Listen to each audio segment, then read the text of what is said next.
Not every highly praised PS5 game is truly worth the hype.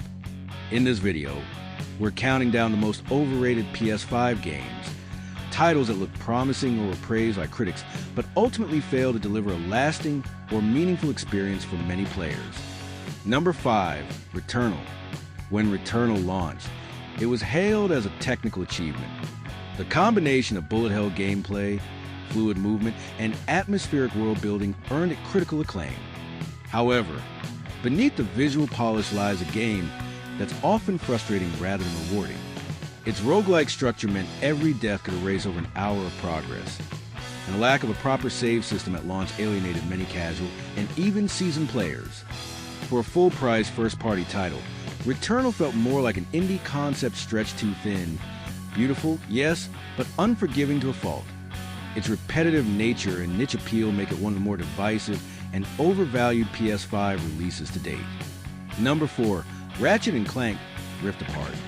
Rift Apart was positioned as a flagship PS5 exclusive, designed to showcase the power of the console. And in terms of visuals and loading speeds, it delivered.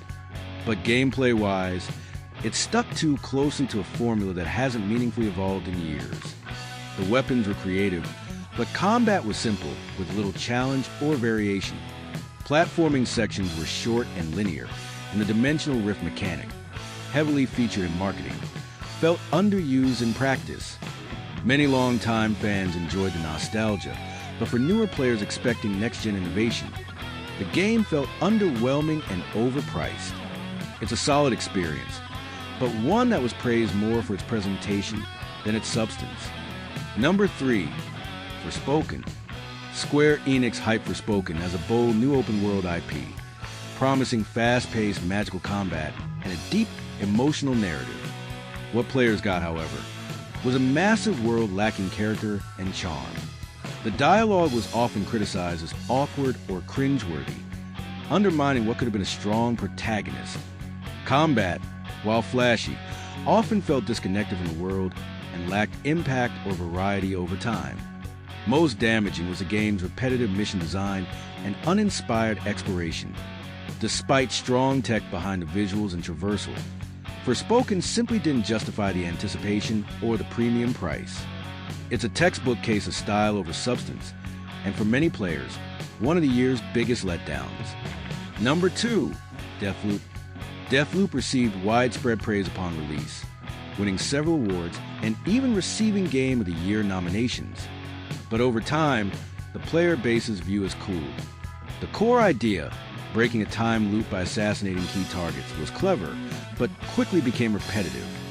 The game encourages experimentation, yet often funnels players into predictable routines.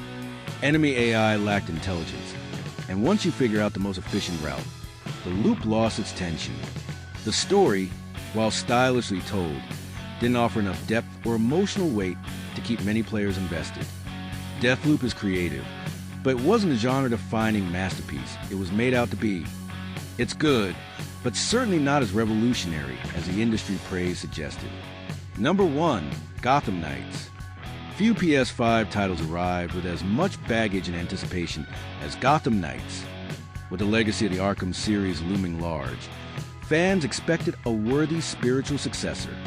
What they got was a sluggish, underwhelming action RPG riddled with performance issues, bland mission design, and an uninspired combat system. The removal of Batman should have opened doors for fresh storytelling, but the narrative felt generic and the characters lacked depth.